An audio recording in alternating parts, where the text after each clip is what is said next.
Cuánto gozo sentimos al saber que tú nos estás escuchando.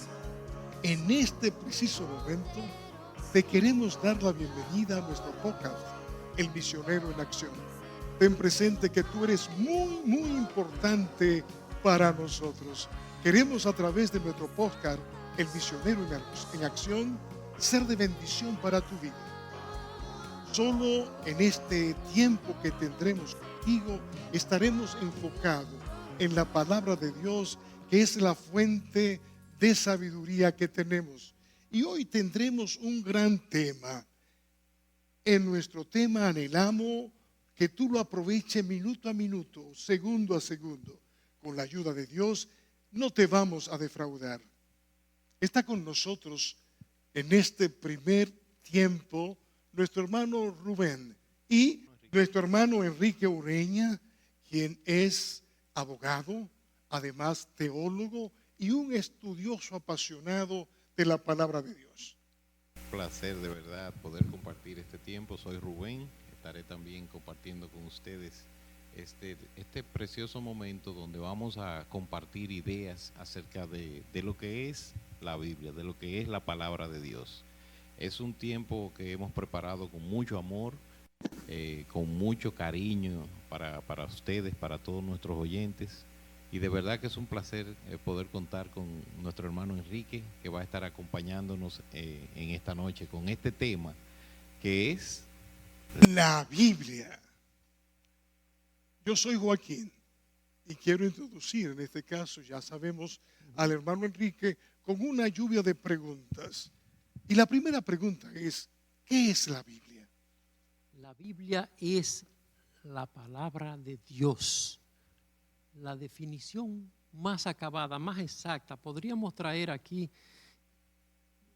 50 definiciones de autores diferentes, pero ninguna van a definir en su totalidad como esta. La Biblia es la palabra de Dios, es la más acabada de todas. ¿Y qué evidencias tenemos, Enrique, para decir que la Biblia es la palabra de Dios? Sí, tenemos muchas evidencias porque la Biblia es un libro de autoridad, no es una literatura cualquiera, y tiene autoridad porque su autor es la autoridad suprema del universo, es Dios. Entonces, la Biblia tiene un poder para transformar vida. A través de la historia ha transformado la vida de miles, de millares, millones de personas por el poder transformador de la Biblia. Y así sucesivamente, la ciencia como la arqueología confirma la autoridad de la Biblia. Hay muchos lugares, personajes históricos, monumentos, batallas del pasado, que la Biblia hace mención que en el pasado, del siglo pasado, fueron cuestionadas por teólogos liberales, que hoy la ciencia se ha encargado de darle una bofetada porque han confirmado todas y cada una de las verdades de la Biblia. Entonces podríamos decir que tenemos evidencias históricas, tenemos evidencia del poder transformador, tenemos el caso de personas que han estado sumidos en las drogas y han dejado la droga al estudiar en profundidad la palabra, matrimonios destruidos y que han visto en la palabra de Dios luz para su reconciliación, individuos que han estado en el mundo de la homosexualidad y han experimentado cambios radicales en su vida, gente que ha estado enferma y al escuchar al escuchar la palabra y al leer la palabra de Dios ha tenido un efecto de sanación. Entonces podemos ver claramente el poder de la palabra de Dios actual. Así es, así es. En el mundo antiguo, el mundo al cual penetró el apóstol Pablo, los gentiles, eran un mundo lleno de maldad, de oscuridad, de tinieblas espirituales, hasta donde las personas no se imaginan. El mismo apóstol Pablo le dice, esto erais muchos de vosotros, mas ya no sois así. Entonces, eso es haciendo alusión a los homosexuales amanerados, Sí, a los prostitutas, a los ladrones. Era un mundo de perversidad y se practicaban todo tipo de perversiones. Entonces el apóstol Pablo le dice a la iglesia de los Corintios: esto erais muchos de vosotros, mas ya no sois así. Amén. Sí, Entonces, porque la palabra lo cambió, lo transformó. hay una evidencia también profunda y que tenemos que considerar aquí. Es como un libro en un periodo de tiempo tan largo, estamos hablando de 1500 años, Sí. ¿con cuántos autores? Unos 40 autores. Unos 40 autores. Sí. Y de seguro en diferentes continentes, ¿verdad que sí? Así es. Eso es algo sobrenatural, hay que entenderlo, que la Biblia es un libro que procede de la autoría, de la mano de Dios, del pensamiento de Dios. Es una autoridad divina. Porque hay que saber que todos estos libros que proceden de épocas diferentes, personas diferentes, culturas diferentes, profesiones diferentes, Lenguas diferentes. mantienen una unidad perfecta, todos giran en torno a un solo tema, el tema de la Biblia, la salvación. Amén. A través de Cristo. Una persona que no conozca la Biblia, hablamos de un libro sagrado, pero me están hablando de 40 escritores y de un autor. Me estás diciendo, Enrique, que la Biblia está conformada por más de un libro. Sí. El Antiguo Testamento tiene 39 libros y el canon del Nuevo Testamento tiene 27 libros. Entonces, pero todos abordan un solo tema, la salvación del hombre. Es decir, no hay un pasaje de las Escrituras que no gire en torno al tema de la salvación y de Cristo. Aun cuando nosotros vemos pasajes oscuros del Antiguo Testamento, la mano de Dios está detrás guiando hacia el propósito de la Biblia, que es la salvación. Pero explícame algo porque no entiendo. ¿Cómo es posible que 40 escritores diferentes escriben, me dices, en 1500 años, Joaquín? Sí. Ajá. Tratan diferentes cosas, pero mantienen un solo tema. ¿Cómo es posible hacer eso? ¿Cómo la gente se puede poner de acuerdo, aún sin conocerse? Precisamente ahí es donde se evidencia la mano de Dios detrás. De estos 40 escritores, hay un solo autor que está inspirando, que está guiando, que está revelando, que está comunicando una verdad. Entonces, esto es algo sobrenatural, porque hablarse de unos 40 autores a través de tanto tiempo y con culturas diferentes y profesiones diferentes, que mantengan una unidad tan perfecta como la que mantiene la Biblia, es algo sobrenatural. Solamente procede de una mente que está detrás de todo esto, que es Dios como autor, inspirando a estos hombres. ¿Cómo es eso? Dios los inspiró para escribir. Así es. ¿Puede darme más detalles? Porque eso me apasiona. Pues bien, miren, la Biblia es la verdad revelada de Dios. La revelación de Dios. La revelación no es más que la comunicación sobrenatural que Dios hace de sí mismo al hombre. Entonces, de su verdad. ¿Cuál es la verdad que Dios comunica de sí?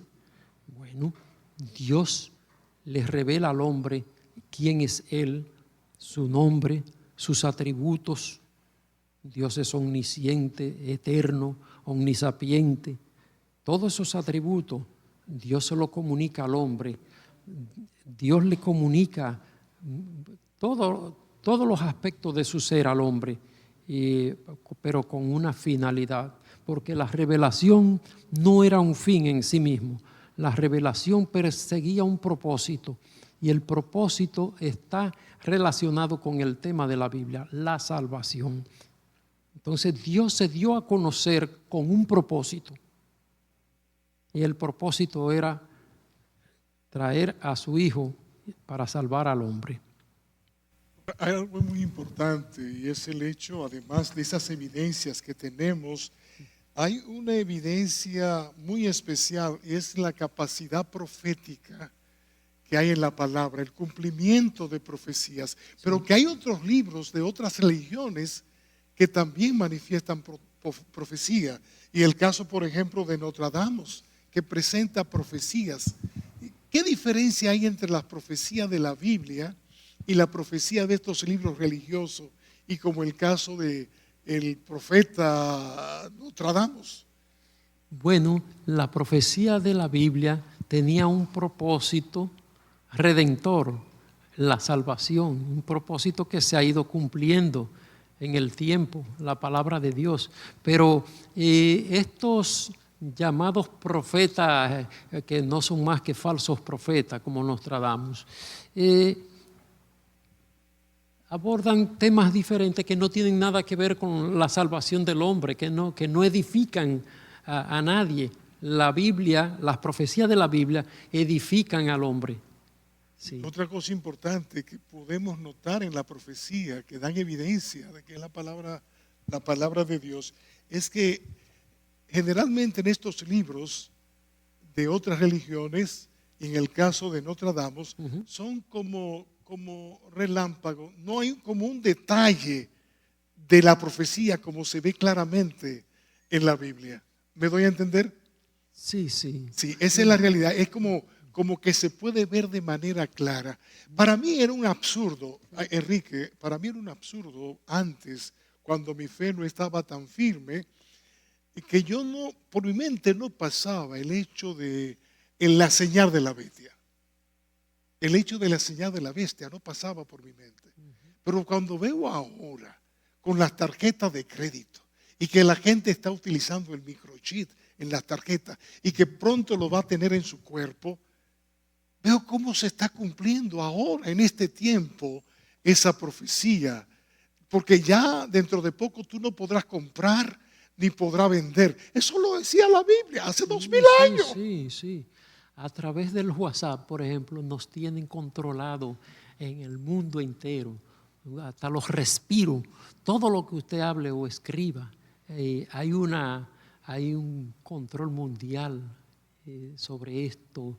Llevan todas las cuentas de todo el mundo y la vida y los milagros. Entonces, ahí se da cumplimiento a muchas de las cosas. Sí. Yo puedo llegar a la conclusión en esta primera parte, Rubén, de que realmente la Biblia, su origen es totalmente divino. Así es.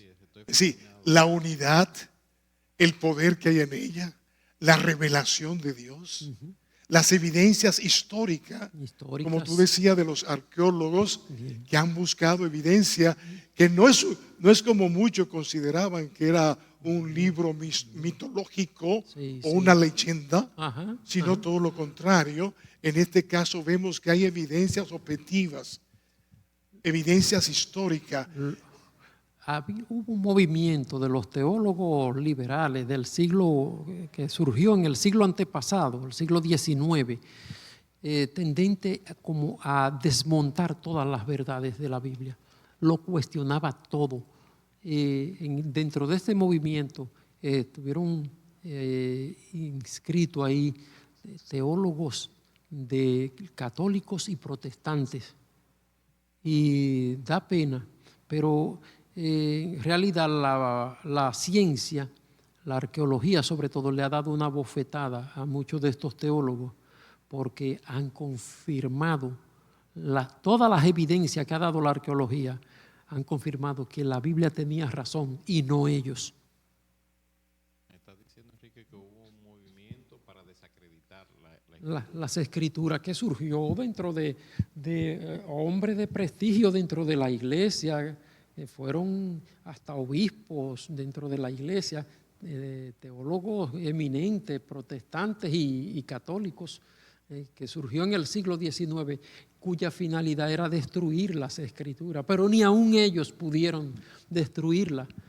El tiempo le ha dado la razón a la Biblia. Todos los hallazgos de la ciencia, hay miles de evidencias que muestran la verdad de la Biblia. Pero eso que han querido destruir la Biblia, Enrique, y la han atacado con saña, dicen que la Biblia es primitiva y es anticuada. ¿En qué se justifican ellos para decir eso? Eso es una conclusión a la que ellos han llegado fruto de la razón, de un razonamiento. El hombre tiene una razón caída. La caída afectó todo el ámbito de la naturaleza humana y todo el quehacer humano está afectado de esa limitación. Entonces, más que teólogos, yo le llamaría que eran filósofos, porque no hacían uso de la revelación, la verdad que tenían en su mano, sino que hacían uso de reflexiones humanas y querían aportar a las Escrituras interpretar las Escrituras llevando sus verdades a la Biblia. No iban a la Biblia a buscar la verdad de Dios, sino a llevar sus prejuicios, sus presuposiciones, llevarlas a la Biblia. Entonces, Enrique, hemos tenido épocas en que la Biblia ha sido atacada de frente. Así es. Y la Biblia ha podido superar esos ataques. A todos los ataques, porque, vuelvo y repito, la Biblia es la palabra de Dios y no hemos sido nosotros quienes nos hemos encargado de destruir esos ataques. Ha sido precisamente la ciencia quien le ha desmontado uno por uno todos los prejuicios que ellos han traído al tratar de interpretar la Biblia a su conveniencia. Se hicieron un traje a su medida o sea, quisieron interpretar las Escrituras para adecuarlas a sus situaciones particulares, como dice el apóstol Pablo, que se amontonarán maestros y van a interpretar conforme a su concupiscencia. Por ejemplo, una persona carnal que le gusta el mundo y sus placeres va a tratar de retorcer, echarle una llave a las Escrituras, torcer el texto para que se adecue a su situación particular. Una persona retorcida busca siempre cómo torcer las Escrituras para que las Escrituras se adecúen a su situación particular. En base a lo que tú has dicho, Enrique, podríamos decir que después de tantos años de que la Biblia fue escrita, vemos dos cosas: la fidelidad de Dios, que tiene efectividad después de tantos años, tiene efectividad sobre la moralidad, la ética y los principios que Dios quiere revelar al ser humano. Y también vemos una naturaleza que es la misma, es el mismo hombre, con las mismas necesidades, los mismos vacíos, las mismas luchas. Defectos y limitaciones, todo. Así es. Solamente Dios está por encima de todas esas limitaciones y por eso Él nos invita a acercarnos a las Escrituras, porque ahí está la verdad y ahí está la oportunidad del hombre superar todas esas lacras que arrastra, fruto de tener una naturaleza caída. Una pregunta, Enrique. Ajá. El Islam, por ejemplo, tienen su Corán. Sí. Los mayas tienen su Popol Vuh. Así es. Los hindúes usan el Tantra. ¿Qué diferencia hay entre la Biblia y estos libros que te he mencionado? Bien, mira, esos libros que consideran en otras culturas como sagrados tocan muchos de los temas que toca la Biblia, pero lo enfocan de manera distinta a la Biblia. Por ejemplo, yo he leído del Popol Vuh y he leído del Corán, de muchas otras escrituras consideradas sagradas en otras religiones. Y, por ejemplo, el Popol Vuh aborda el tema de la creación, el tema del diluvio, y esas cosas, pero ¿cómo lo aborda? De una manera mitológica, toda una fantasía, y en base a una cultura politeísta, miles de dioses que crearon todas las cosas, miles de dioses que desataron un diluvio y así sucesivamente. Solamente la Biblia aborda el tema del Dios único, de un único Dios. Decíamos ahorita, Enrique, que la Biblia nuestra tiene 66 libros. Sí. La Biblia evangélica, Ajá. la Biblia protestante. Y la Iglesia católica, que se dicen ser cristianos, tienen una Biblia con 73 libros, creo. Sí, sí. ¿Por qué esa diferencia? Sí, esa diferencia se debe a que la Iglesia Católica acepta los libros apócrifos como Para que nuestros oyentes entiendan, Sí. ¿qué significa eso de apócrifos? son libros de carácter oculto, Oculto. de origen oculto, Es decir, la expresión que se desconoce sus autores y corresponden a un periodo de la historia del pueblo de Dios en que no existían profetas que hablara de parte de Dios, y eso es vital para poder considerar un libro como canónico. ¿Y en qué espacio histórico se dio Sí. escribieron esos libros? Porque esos libros se escribieron en el espacio que se le llama, algunos autores le llaman el periodo de silencio, que abarca unos 400 años antes de exacto. Cristo. Entonces, durante ese periodo no había profeta que hablara de parte de Dios en Israel. Y por tanto, esos libros que surgieron en esa época no podían provenir de parte de Dios, porque solamente el profeta podía hablar de parte de Dios. Exacto. Una palabra que tú mencionaste fue la palabra canón. ¿Qué es esto? El canón es el conjunto de los libros considerados como inspirados, como proveniente de parte de Dios. Pero ¿cómo podemos medir esto para decir que vinieron de parte de Dios y que son libros que pertenecen al canón, que son libros canónicos? El canón, ¿qué es eso de canón? Sí, el canón es el conjunto de libros, tanto del Antiguo Testamento como del Nuevo Testamento, que nosotros consideramos como sagrado, como divinamente inspirado, como proveniente de parte de Dios, como palabra de Dios. Entonces, ese listado, ese canon, no llegó al azar. Eso llegó a través de un proceso de depuración. Habían requisitos para poder aceptar un libro. Habían reglas. O reglas para poder aceptar un libro dentro del canon como inspirado. ¿Y cuáles reglas tenían para medir esto a través del canon? Okay. De esa regla. Sí, ¿Cuáles reglas tenían? ¿Qué condición sí, ponían? Sí. Ok, el primer requisito que se tomó en cuenta en los primeros concilios era que fuera proveniente de la autoría de un apóstol. Ok. Ustedes me dirán a mí, bueno. ¿Y Lucas, por ejemplo? Por ejemplo, Lucas y Marcos, que no fueron apóstoles. Yo le diría, sí es cierto, no fueron apóstoles, pero escribieron bajo la supervisión de un apóstol, y por tanto sus escritos son apostólicos. Aunque ellos no eran apóstoles, sus escritos son apostólicos. O sea, son inspirados, son canónicos. Escribieron bajo la autoría, la supervisión de un apóstol. Entonces ahí van dos reglas. El Sí. libro tenía que haber sido escrito Por un apóstol o supervisado. o segundo, ser supervisado por un apóstol. Tercer requisito, que la iglesia lo haya usado durante un periodo largo de tiempo. Sí, como libros inspirados.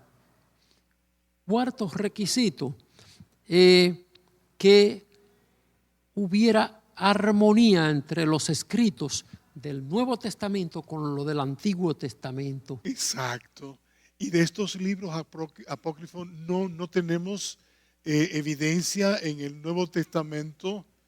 No hay evidencia. Ninguno de los que escribieron no guardan armonía con ninguno de los libros, ni del Antiguo Testamento, ni del Nuevo Testamento.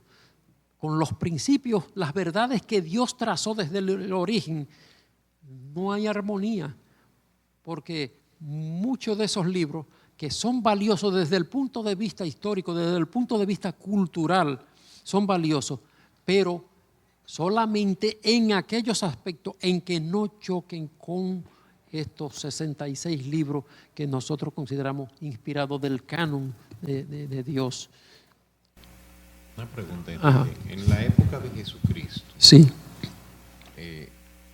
Jesucristo cita las Sagradas Escrituras. Inclusive hay un momento que Jesús en una sinagoga dice, y en este momento esta escritura se cumple. ¿A qué escritura él se refería cuando él hablaba? Porque no teníamos Nuevo Testamento en esa época. Sí, sí.